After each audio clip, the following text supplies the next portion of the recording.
Opa Hans dan Oma Rita ditelantarkan ketiga anaknya di penghujung usia.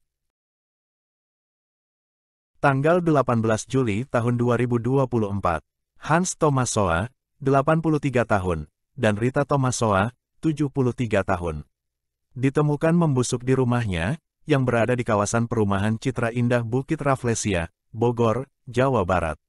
Mereka biasa dipanggil Opa Hans dan Oma Rita. Kematiannya menjadi buah bibir masyarakat, dikarenakan mereka terlantar, dan ketiga anaknya tidak pernah menjenguk selama bertahun-tahun. Ditemukan oleh warga karena bau tak sedap yang tercium dari arah rumahnya. Ketua RT dan pihak keamanan setempat membuka paksa pintu rumah pasangan lansia tersebut yang terkunci.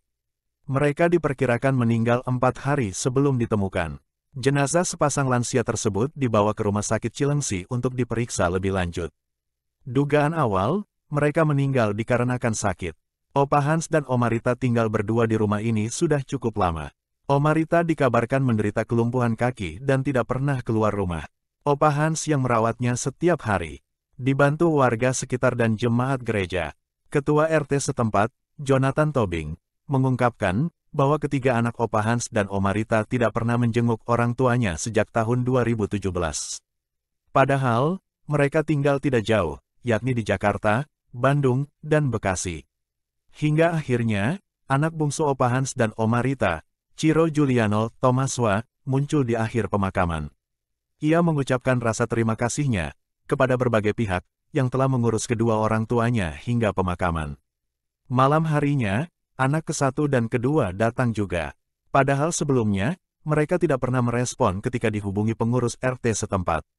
Kepada pengurus RT dan warga sekitar, kedua anak Opa Hans dan Oma Rita tersebut minta izin untuk masuk ke rumah orang tuanya. Namun ketua RT menyarankan mereka untuk datang ke Polsek Jonggol dan memberikan keterangan kepada penyidik atas kejadian ini. Opa Hans dikenal sebagai seorang pelaut dan mantan kapten kapal saat ia masih aktif bekerja. Sedangkan Oma Rita dikabarkan sebagai seorang penyiar RRI yang cukup terkenal di masanya. Tidak diketahui secara pasti, konflik apa yang terjadi hingga ketiga anaknya tega menelantarkan Opa Hans dan Oma Rita di masa tuanya. Sementara itu, seorang pengacara bernama Gurun Arisastra berencana melaporkan 3 anak Opa Hans dan Oma Rita ke polisi. Karena ketiga anak tersebut diduga menelantarkan kedua orang tuanya hingga wafat. Gurun, yang juga Ketua Bidang Hukum dan HAM PB Serikat Mahasiswa Muslimin Indonesia ini, mengatakan bahwa tindakan penelantaran tersebut melanggar Pasal 49 Undang-Undang Nomor 23 Tahun 2004 tentang kekerasan dalam rumah tangga, dengan ancaman hukuman pidana 3 tahun dan denda belasan juta. Ia berharap dengan adanya proses hukum ini, tidak ada lagi anak-anak yang tega menelantarkan orang tuanya. Alasan sosiologisnya supaya hal ini jadi pembelajaran penting dan aturan hukum kepada anak-anak maupun lingkup rumah tangga. Bahwa tidak boleh menelantarkan keluarganya karena ini jelas sangat tidak manusiawi, ujarnya.